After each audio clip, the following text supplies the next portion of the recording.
आप सभी अध्ययनरत छात्रों एवं साथियों, मिशन इंस्टीट्यूट के इस प्लेटफॉर्म पर आप सबका स्वागत है। हम लोग जैसा कि अध्ययन कर रहे थे कि भारतीय संविधान एक अनवरत अध्ययन, उसमें अभी तक हम लोगों ने अध्ययन किया था भारत के राष्ट्रपति पर।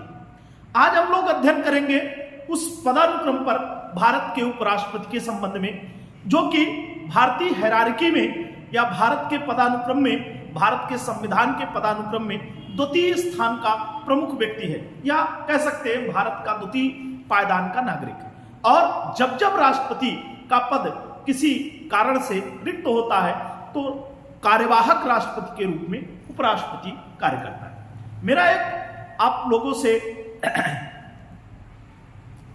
अनुनय या विनय कह लीजिए कि आप लोग अधिकांशतः भारतीय संविधान का अध्ययन करें, क्योंकि भारतीय संविधान के अध्ययन करने से ये केवल प्रतियोगी परीक्षाओं के लिए ही आवश्यक नहीं है, आपके एक बेहतर जीवन के लिए भी इसकी आवश्यकता है। और आपका देश है, आपका लोकतांत्रिक देश है, और इस लोकतांत्रिक देश में क्या व्यवस्था चलती है, ये राज व्यवस्था कैसे चलती है, इसके विषय में आपको जानना आवश्यक है, चाहे आप प्रतियोगी परीक्षाओं से जुड़े हो अन्यथा ना जुड़े हो। तो मेरा कहना है कि हारा वही जो लड़ा नहीं, जीता वही जो डरा नहीं। हारा वही जो लड़ा नहीं और जीता वही जो डरा नहीं। तो आपको डरने की जरूरत नहीं है। हिंदुस्तान में अगर कभी भी किसी तरीके की स्थितियां बने तो आपको डरने की जरूरत नहीं है, उनसे मुकाबला करने की जरूरत है, उनसे लड़ने की जरूरत है। और उस कड़ी में आप तब तक बेहतर लड़ सकते हैं, क्योंकि बंदूक की लड़ाई उतनी ताकतवर नहीं हो सकती जितनी लड़ाई ताकतवर कलम की हो सकती है। तो उठाइए अपनी कलम और शुरू करिए उस लड़ाई को, जो आपकी अशिक्षा, गरीबी, मजदूरी, लाचारी, इन सब को दूर कर सकती है, और वो सबसे बड़ा पायदान है शिक्षा। तो हम लोग शुरू करते हैं आज भारत के उपराष्ट्रपति के संबंध में। उपराष्ट्रपति का उल्लेख अनुच्छेद 63 से 69 तक में किया गया है। अगर हम लोग इस पर देखें तो अनुच्छेद 63 क्या कहता है? अनुच्छेद 63 कहता है कि भारत का एक उपराष्ट्रपति होगा, भारत का एक उपराष्ट्रपति होगा, एक उपराष्ट्रपति होगा। अब क्या है, भारत का उपराष्ट्रपति जो होता है होगा, अब इसका जिक्र कहां पर किया गया है? तो इसका जिक्र अनुच्छेद 63 में है। और जब 63 में किया गया है तो इसका पद कैसा हो जाएगा? उपराष्ट्रपति का पद अगर ये पूछा जाए कैसा पद है, कैसा पद है, कैसा पद है, तो इस पद पर अगर देखें तो ये पद कैसा है? संवैधानिक पद। आपके लिए सरलतम उत्तर है, कैसा पद है? संवैधानिक पद है। इसका जिक्र संविधान में किया गया है। तो उपराष्ट्रपति का उल्लेख अनुच्छेद 63 में है, और 63 में इसका उल्लेख किया गया है। इस तरीके से हम कह सकते हैं कि उपराष्ट्रपति का पद एक संवैधानिक पद। अनुच्छेद अगर 64 की बात करें तो 64 में क्या कहा गया है? अनुच्छेद 64 में जिक्र किया गया है कि उपराष्ट्रपति जो होगा, उपराष्ट्रपति क्या होगा? उपराष्ट्रपति राज्यसभा का पदेन सभापति होगा, पदेन सभापति होगा, सभापति। यहां पर देखेंगे तो एक शब्द आया है पदेन, और सभापति होगा किसका? राज्यसभा का। इसका कहने का मतलब यह है कि जो उपराष्ट्रपति होगा वही राज्यसभा का पदेन सभापति होगा। मतलब क्या है? उपराष्ट्रपति जो होता है और राज्यसभा का जो सभापति होता है, ये दोनों एक ही व्यक्ति होते हैं। इसमें व्यक्ति नहीं चेंज होता है। एक ही व्यक्ति दो पदों पर एक साथ पदासीन होता है। एक वो उपराष्ट्रपति होता है और दूसरा राज्यसभा का पदेन सभापति होता है। अब यहां पर आपको लगेगा कि एक व्यक्ति और दो पदों पर, तो कार्य कैसे करेगा, कार्य कैसे नहीं करेगा, उसकी क्या स्थितियां होंगी, किसका वेतन प्राप्त करेगा, तो इस कड़ी को हम आगे देखते हैं। देखिएगा, जब कोई व्यक्ति उपराष्ट्रपति हो और वही व्यक्ति राज्यसभा का पदेन सभापति होता है, तो राज्यसभा का पदेन सभापति जब होता है तो उसकी स्थिति क्या होगी? एक्चुअल में भारतीय संविधान में उपराष्ट्रपति के कृत्यों का उल्लेख नहीं किया गया। इसके कृत्यों का उल्लेख संविधान में नहीं किया गया, उल्लेख संविधान में नहीं किया गया। और जब संविधान में इसके कृत्यों का उल्लेख नहीं है कि ये क्या कार्य करेगा, तो इसका एक्चुअल जो कार्य होता है पदेन सभापति के रूप में होता है। ये राज्यसभा का क्या करता है? सभापतित्व करता है। सभापतित्व जैसे कि लोकसभा में एक अध्यक्ष होता है, वैसे ही राज्यसभा में एक सभापति होता है। और यहां से प्रश्न पूछा जाता है आपसे, या आपसे टेक्निकल बात यह पूछी जा सकती है कि जब उपराष्ट्रपति राज्यसभा का पदेन सभापति होता है, तो यही एक ऐसा व्यक्ति होता है, पूछा जाता है कि वो कौन सा सदन है जिसका अध्यक्ष उस सदन का सदस्य नहीं होता। तो उपराष्ट्रपति राज्यसभा का सदस्य नहीं होता, लेकिन उसका सभापतित्व करता है। अब सभापतित्व तो करता है, अगले अनुच्छेद में देखेंगे सभापतित्व कब करेगा और सभापतित्व कब नहीं करेगा। सभापतित्व करने का मतलब क्या है? राज्यसभा की बैठक कब आयोजित की जाएगी, राज्यसभा में कौन सा सदस्य किस समय बोलेगा, राज्यसभा में अनुशासन कैसे बनाया जाएगा, राज्यसभा के सदस्यों का निलंबन कैसे किया जाएगा, राज्यसभा कब स्थगित की जाएगी, कब नहीं स्थगित की जाएगी। ये जो शेड्यूल तय होते हैं, जैसे लोकसभा के लिए लोकसभा अध्यक्ष करता है, वैसे राज्यसभा के लिए राज्यसभा सभापति करता है। और एक चीज आपको ध्यान रखने की जरूरत है कि जो उपराष्ट्रपति को वेतन प्राप्त होता है, वो उपराष्ट्रपति पद के नाते नहीं प्राप्त होता, वो राज्यसभा का सभापतित्व करने के नाते प्राप्त होता है। इस वजह से उसको वेतन प्राप्त होता है कि वो राज्यसभा का सभापतित्व करता है। और यहाँ पर राज्यसभा का सभापतित्व करने के कारण उतना ही वेतन प्राप्त होता है जितना लोकसभा के अध्यक्ष को प्राप्त होता है। तो ये बातें आप ध्यान रखना है। इसमें अनुच्छेद 64 में उपराष्ट्रपति राज्यसभा का पदेन सभापति होगा, मतलब जब तक कोई व्यक्ति उपराष्ट्रपति पद पर रहेगा तब तक वो राज्यसभा का सभापति भी माना जाएगा। जब उपराष्ट्रपति पद पर नहीं रहेगा तब वो राज्यसभा का सभापतित्व तो नहीं करेगा। और एक ही व्यक्ति ऐसा करता है, तो क्यों ऐसा करेगा? क्योंकि उपराष्ट्रपति के कृत्यों का उल्लेख नहीं किया गया है संविधान में कि उसके स्पष्ट कृत्य क्या है। औपचारिक रूप से कुछ कृत्य करता है, जैसे विदेशी राजदूतों से मिलना मिलाना हुआ, अन्य कुछ काम ऐसे करता है, लेकिन उसके संविधान में उसके कृत्यों का स्पष्ट, कार्यों का स्पष्ट विवरण नहीं। हाँ, वो कार्य क्या करता है? तो राज्यसभा के सभापतित्व के रूप में कार्य करता है। उसका सभापतित्व करता सभापति होता है, बशर्ते कि राज्यसभा का सदस्य नहीं होता। तो यहाँ पर आपको अनुच्छेद 64 में ये ध्यान रखना है। अब अनुच्छेद 65 की अगर हम लोग बात करें कि अनुच्छेद 65 में क्या प्रावधान दिए गए, तो अनुच्छेद 65 कहता है कि उपराष्ट्रपति क्या होगा? कार्यवाहक राष्ट्रपति होगा। अनुच्छेद 65 में देखिए 65 क्या कहता है? 65 क्या कहता है? उपराष्ट्रपति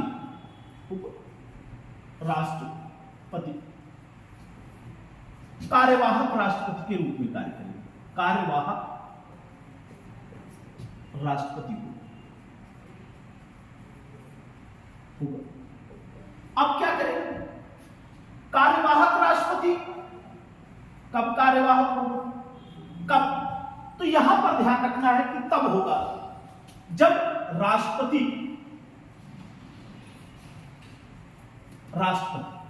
क्या हो कि या तो राष्ट्रपति के पद में रिक्ति हो, राष्ट्रपति का पद रिक्त हो,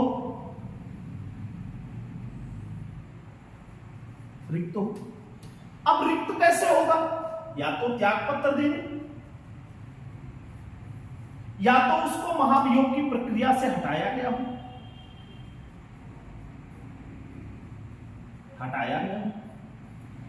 या फिर क्या हो जाए? बीमार हो जाए, मृत्यु हो जाए, या अन्य कोई कारण हो जाए, अन्य कोई कारण हो, कोई स्थिति हो, तब क्या हो? उस और क्या है? ऐसी कंडीशनों में राष्ट्रपति क्या हो? अनुपस्थित।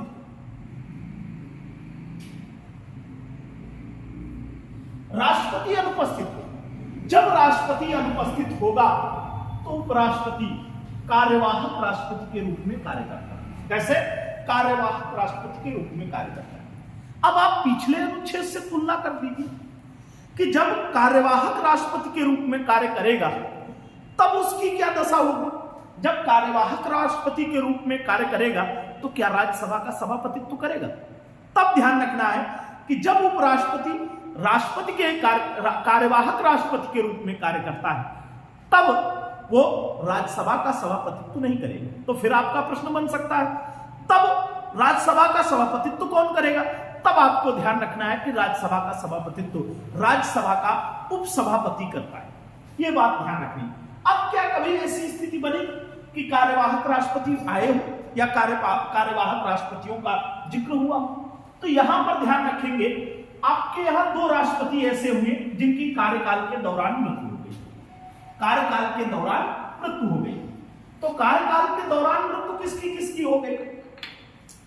तो एक राष्ट्रपति थे डॉक्टर जाकिर हुसैन, जाकिर हुसैन, और एक दूसरे हैं फखरुद्दीन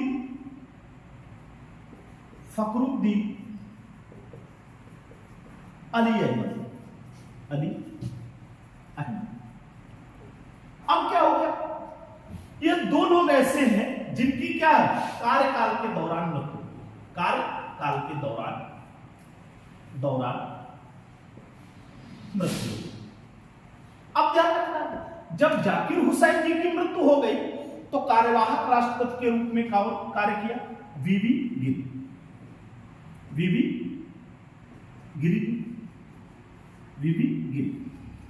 अब वीवी गिरी जी कार्यवाहक राष्ट्रपति बने। कार्यवाहक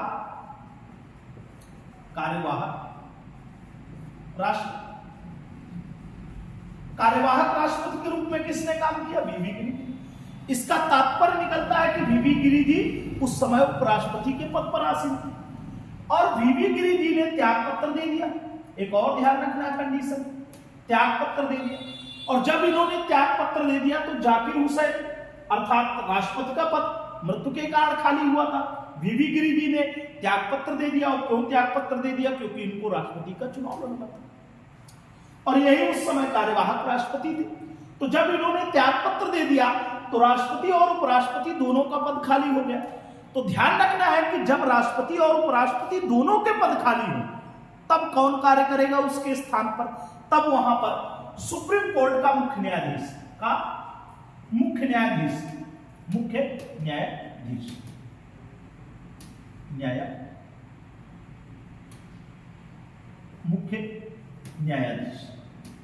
अब क्या कभी ऐसा हुआ?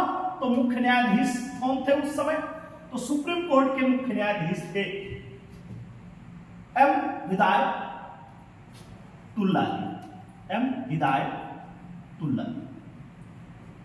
या कह सकते हैं मोहम्मद हिदायतुल्लाह जी उस समय सुप्रीम कोर्ट के मुख्य न्यायाधीश थे। तो कार्यवाहक राष्ट्रपति के रूप में फिर किसने काम किया? एम हिदायतुल्लाह। जब फखरुद्दीन अली अहमद जी की मृत्यु हुई तो इनकी मृत्यु के बाद कार्यवाहक राष्ट्रपति कौन बना? तो उस समय बीडी जत्ती।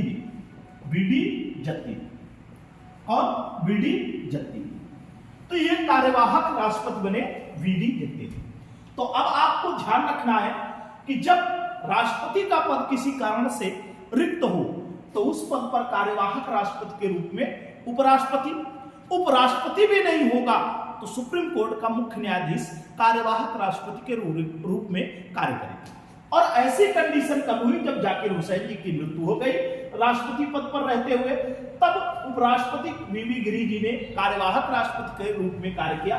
कार्यवाहक राष्ट्रपति के रूप में कार्य करते हुए जब इन्होंने त्याग पत्र दिया और चुनाव लड़ने के लिए आए तब सुप्रीम कोर्ट के मुख्य न्यायाधीश एम हिदायतुल्लाह जी कार्यवाहक राष्ट्रपति और फखरुद्दीन अली अहमद जी की जब मृत्यु हुई तब बीडी जत्ती जी कार्यवाहक राष्ट्रपति के रूप में कार्य किए। तो यहां पर आपसे प्रश्न पूछा गया है। प्रश्न क्या पूछा गया है ये आप ध्यान रखिएगा कि कार्यवाहक राष्ट्रपति अब तक कौन कौन रहा है। तो अगर नामों से आपसे प्रश्न पूछा जाता है कि कार्यवाहक राष्ट्रपति के रूप में किसने किसने कार्य किया तो आपको ध्यान रखना है कि वहां तीन नाम ध्यान रखने हैं। कार्यवाहक राष्ट्रपति कौन कौन से हैं?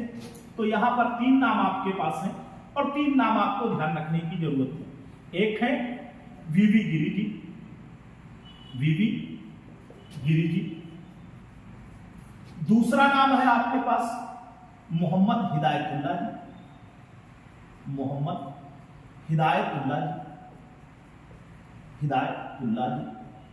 और तीसरा नाम है आपके पास बीडी जत्ती। ये तीन नाम ध्यान रखने हैं कि कार्यवाहक राष्ट्रपति के रूप में अब तक भारत में किसने किसने कार्य किया। तो आपको ध्यान रखना है बीबी गिरी जी और मोहम्मद हिदायतुल्ला और बीडी जत्ती।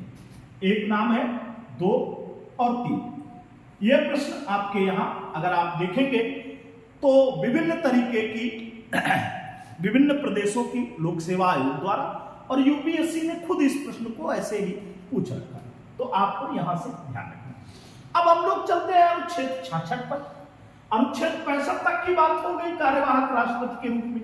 अनुच्छेद 66 पर कार्य करते हैं।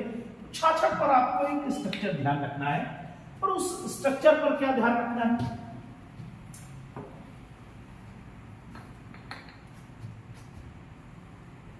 अनुच्छेद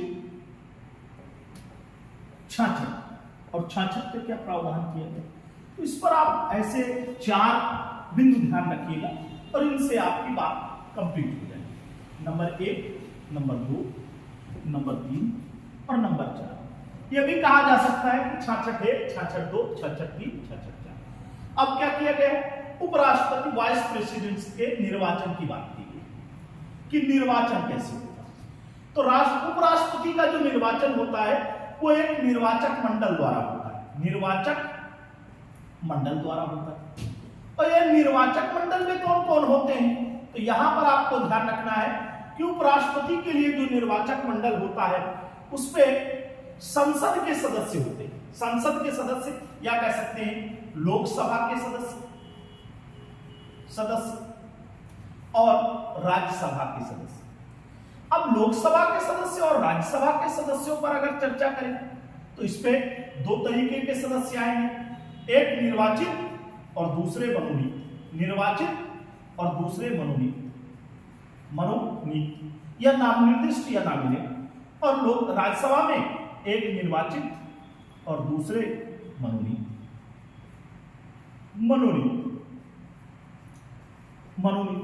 अब यहां पर लोकसभा में एंग्लो इंडियन जो मनोनीत किए जाते थे उनका प्रावधान तो समाप्त कर दिया गया है, लेकिन अगर ऐसा कोई प्रश्न बनता है तो आपको ध्यान रखना है कि सभी सदस्य शामिल होते हैं, चाहे वो निर्वाचित हो, चाहे मनोनीत हो, चाहे निर्वाचित हो, चाहे मनोनीत। एक विशेष बात ध्यान रखनी है कि यहां पर राज्यों की विधानसभाओं के और विधान परिषदों के सदस्यों को शामिल नहीं किया जाए।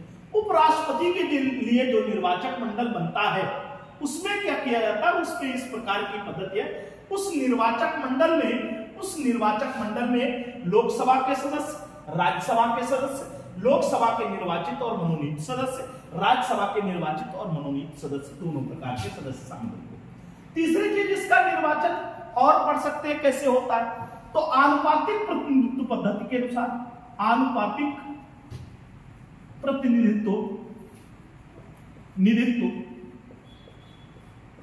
पद्धति के अनुसार।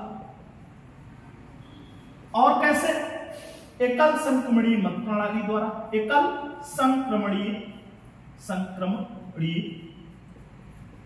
मत प्रणाली द्वारा, मत प्रणाली से। और कैसे होता है, गुप्त मतदान द्वारा। और क्या कह सकते हैं, अप्रत्यक्ष रूप से। कैसे होता है, उपराष्ट्रपति का निर्वाचन कैसे होता है, अप्रत्यक्ष रूप से, इनडायरेक्ट रूप से। अर्थात आप क्या करते हैं, आप चुनते हैं लोकसभा के सदस्यों को, लोकसभा के सदस्य उपराष्ट्रपति को चुनते हैं। आप चुनते हैं एमएलए को, एमएलए चुनते हैं राज्यसभा के सदस्यों को, और राज्यसभा के सदस्य उपराष्ट्रपति को। तो ये आपको ध्यान रखना है कि उपराष्ट्रपति का निर्वाचन अनुच्छेद 66(1) में उपराष्ट्रपति के निर्वाचन का निर्वाचक मंडल द्वारा, इलेक्टोरल कॉलेज द्वारा होगा।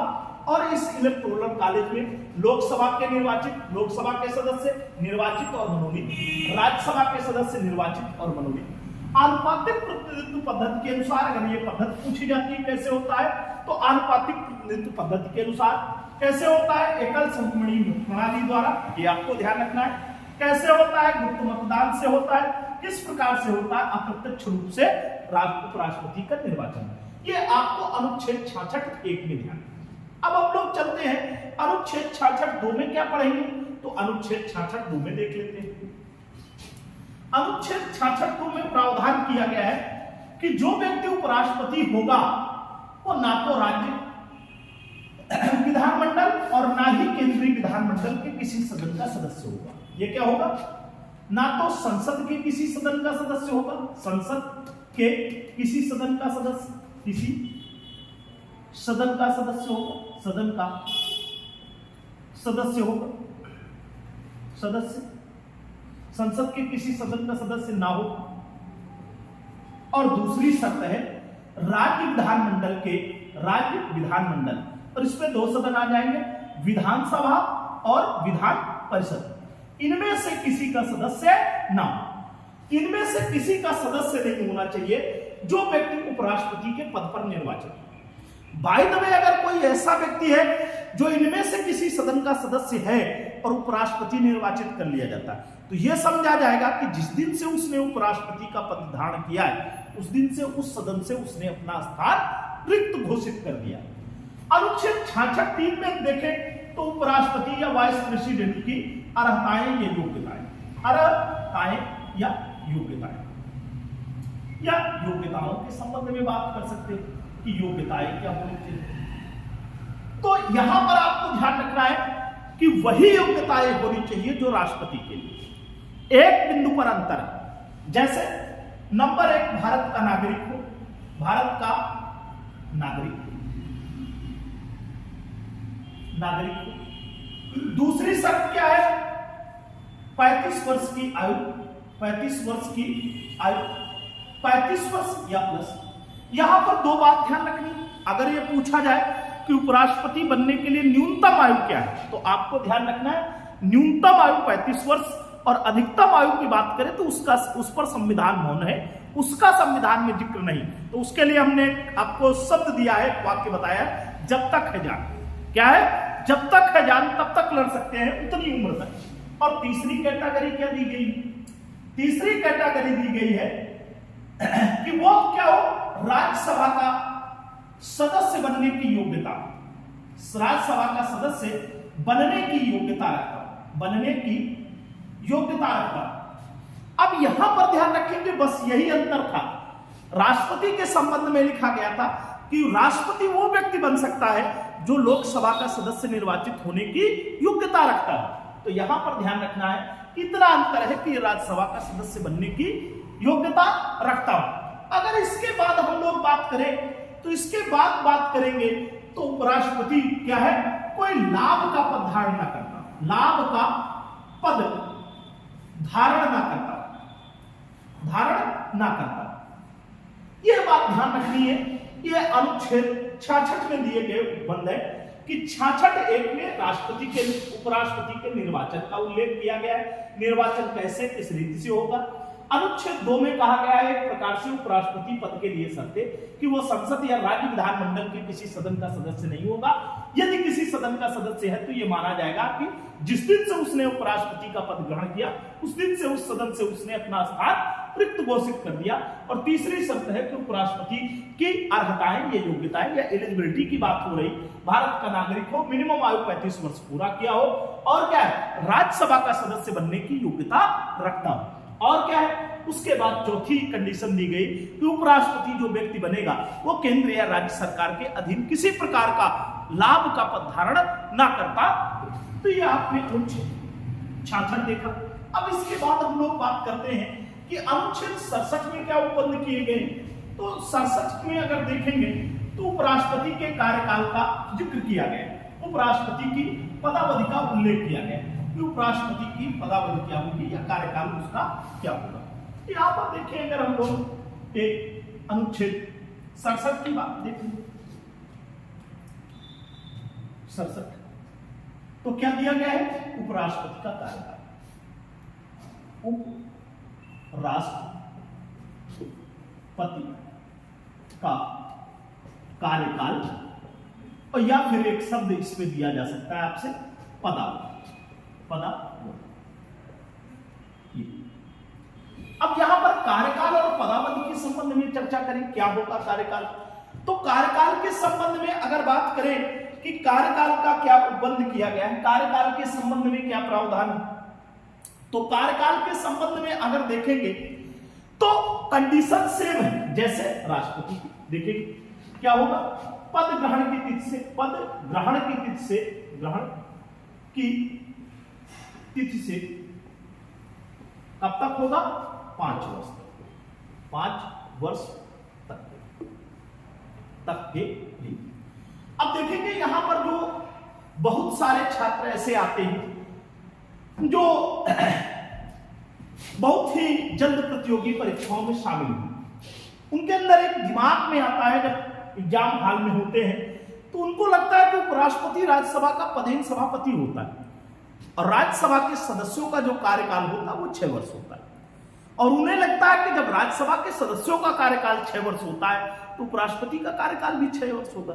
यहां पर ध्यान रखेंगे वो राज्यसभा का सदस्य नहीं होता, हमने पीछे बताया आपको, राज्यसभा का सदस्य नहीं होता, अध्यक्षता करता है। तो ध्यान रखना है कि उपराष्ट्रपति का कार्यकाल उसकी पद ग्रहण की तिथि से 5 वर्ष के लिए। परंतु जहां पर लगे वहां आप समझ जाइए कि कुछ ना कुछ मामला ऐसा है। क्या है, परंतु लगने की कंडीशन क्या है, का कंडीशन, खा कंडीशन और गा। अब का कंडीशन पर हम क्या कह सकते हैं, का कंडीशन पर कह सकते हैं उपराष्ट्रपति अपना त्यागपत्र, उपराष्ट्रपति अपना त्यागपत्र, त्यागपत्र क्या कर सकता है, कभी भी राष्ट्रपति को सौंप सकता है, कभी भी राष्ट्रपति को सौंप सकता है। अब ये त्यागपत्र कैसा होता, तो हमने बता रखा बार बार कि ये हस्ताक्षर युक्त त्यागपत्र अपना उपराष्ट्रपति वाइस प्रेसिडेंट को कभी भी सौंप सकता है। दूसरी कंडीशन है कि राज्यसभा के सदस्यों द्वारा, राज्यसभा के सदस्यों द्वारा बहुमत से प्रस्ताव पारित कर, बहुमत से प्रस्ताव पारित कर, प्रस्ताव पारित कर।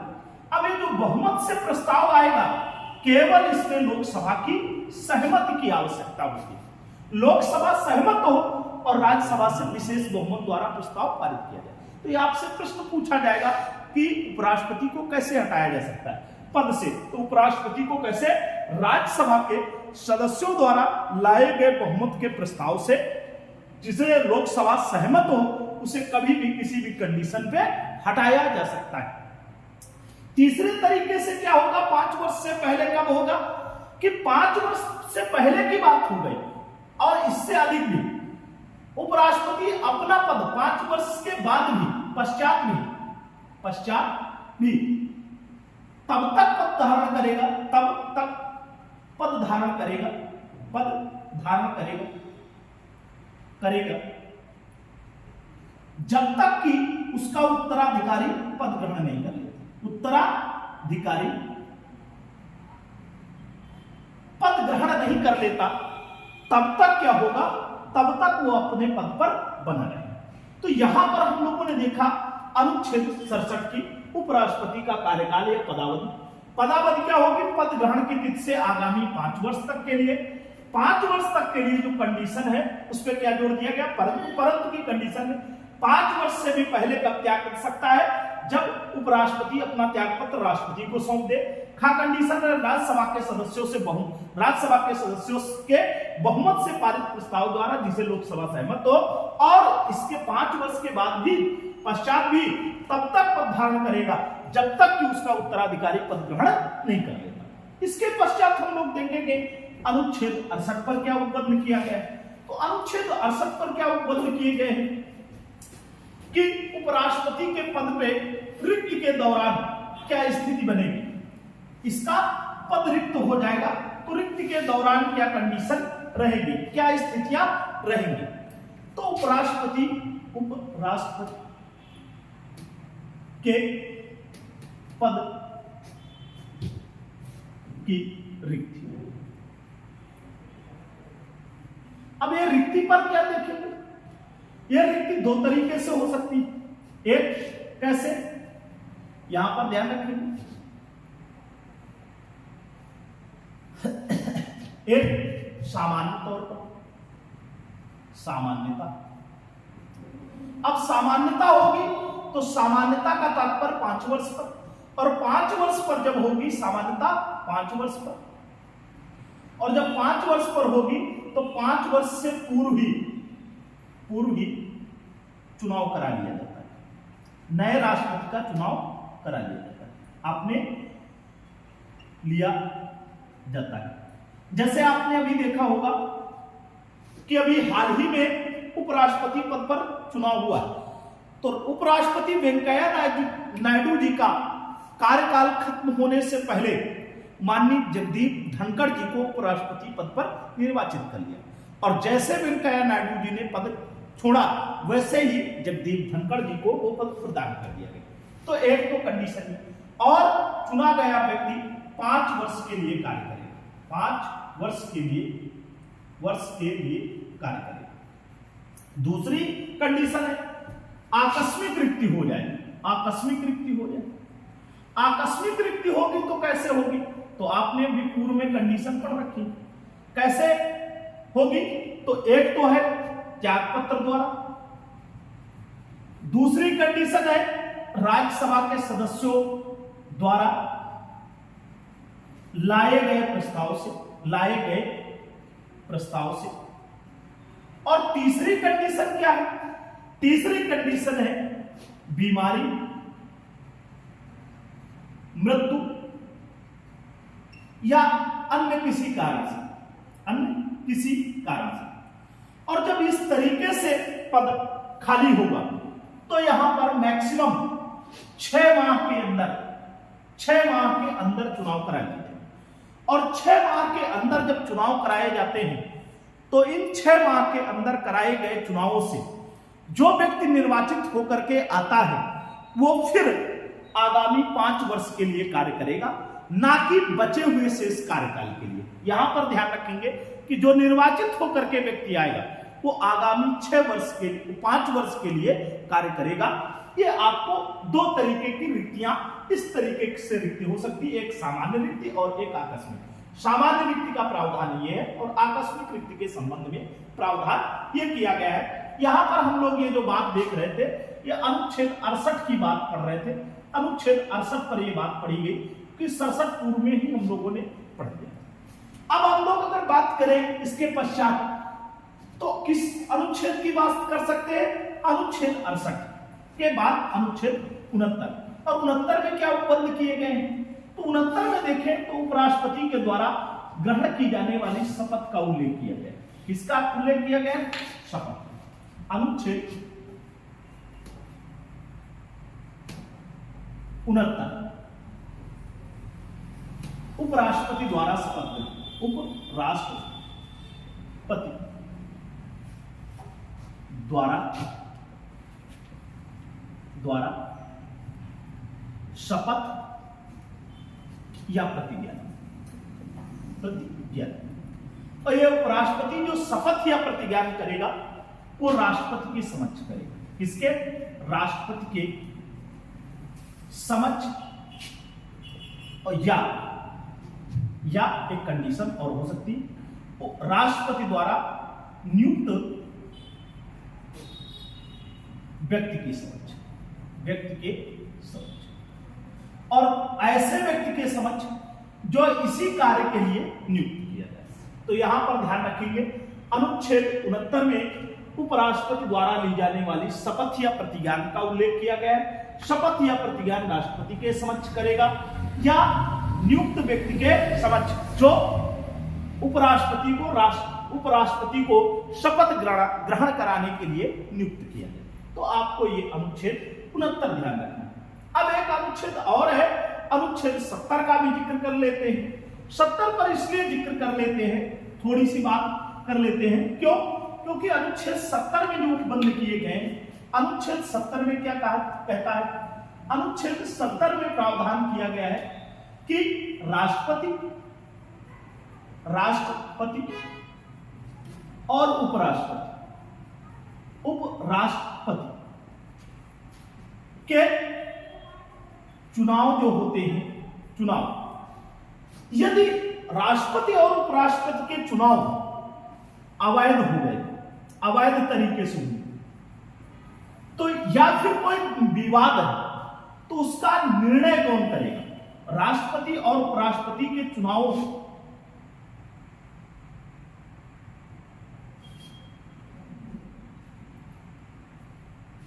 राष्ट्रपति और उपराष्ट्रपति के चुनाव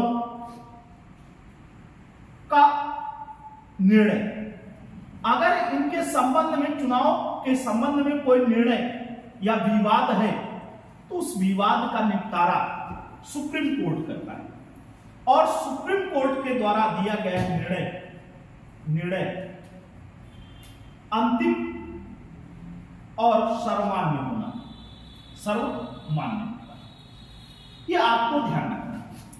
अब यहां पर एक कंडीशन और निकलती है कि यदि सुप्रीम कोर्ट के निर्णय में राष्ट्रपति या उपराष्ट्रपति के चुनाव को अवैध माना